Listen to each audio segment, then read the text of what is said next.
battle for the 2024 Lok Sabha elections heats up. The India bloc is gearing up to counter BJP's 400 par goal. Even as talks have fructified between Congress and SP in Uttar Pradesh and the Aam Aadmi Party and Congress in Delhi and Punjab, battleground West Bengal remains contentious. First, we bring you the latest updates and then we bring in our guests who are going to weigh in on what awaits. Kanika Katiyar, my colleague, is joining us at this point in time. But before that, we have some breaking news coming in. There's a setback for India Alliance in Kerala. According to ANI, the left has announced a candidate from Wayanad. And CPI's Annie Raja is going to be contesting from Wayanad. And D. Raja has announced the candidature. And Rahul Gandhi is currently the MP from Wayanad. Kanika, my colleague, joins us on the program to give us more details about this. Kanika, अगर आप मेरी आवाज सुन पा रहे हैं जी कनिका, एक setback है Congress party के लिए ये।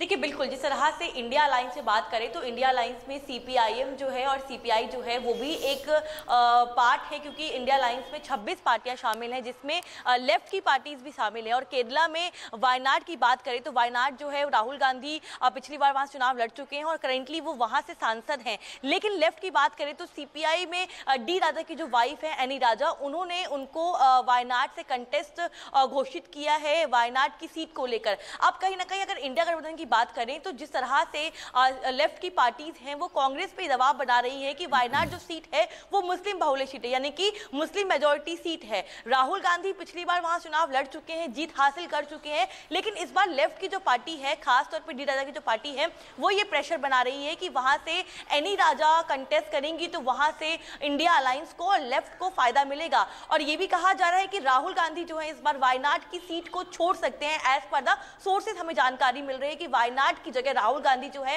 वो कर्नाटका या फिर तेलंगाना से चुनाव लड़ सकते हैं। लेकिन इसके अलावा एक जानकारी ये भी है कि जिस तरह से उत्तर प्रदेश में रायबरेली जो है सोनिया गांधी ने छोड़ दी है सीट, क्योंकि वो राज्यसभा चली गई हैं, तो रायबरेली भी कांग्रेस पार्टी के लिए एक सेफ सीट है, क्योंकि लगातार देखा गया है कि सोनिया गांधी वहां चुनाव लड़ती आई हैं। तो राहुल गांधी अमेठी छोड़कर रायबरेली की ओर कूच कर सकते हैं, इस तरह की जानकारी मिल रही है। हालांकि अभी औपचारिक तौर पर इस बात का ऐलान नहीं किया गया है, लेकिन एज पर द सोर्सेज जो कांग्रेस के टॉप सोर्सेज हैं वो ये जानकारी दे रहे हैं कि राहुल गांधी जो है वायनाड सीट को इस बार छोड़ सकते हैं। हालांकि कांग्रेस ने अभी इस चीज का फैसला नहीं किया, लेकिन डिस्कशन चल रहा है और लेफ्ट की तरफ से जो है खास तौर पे इस सीट को लेकर प्रेशर बना हुआ है, क्योंकि अगर हम केरला की बात करें तो वहां पर वही स्थिति बनी हुई है जो पंजाब में। जैसे पंजाब में आम आदमी पार्टी का चलिए करेगा, ये बड़ी बात है, बहुत बड़ी बात बताई कि राहुल गांधी वायनाड की सीट को त्याग सकते हैं। कनिका, हमारे साथ जुड़ने के लिए आपका शुक्रिया।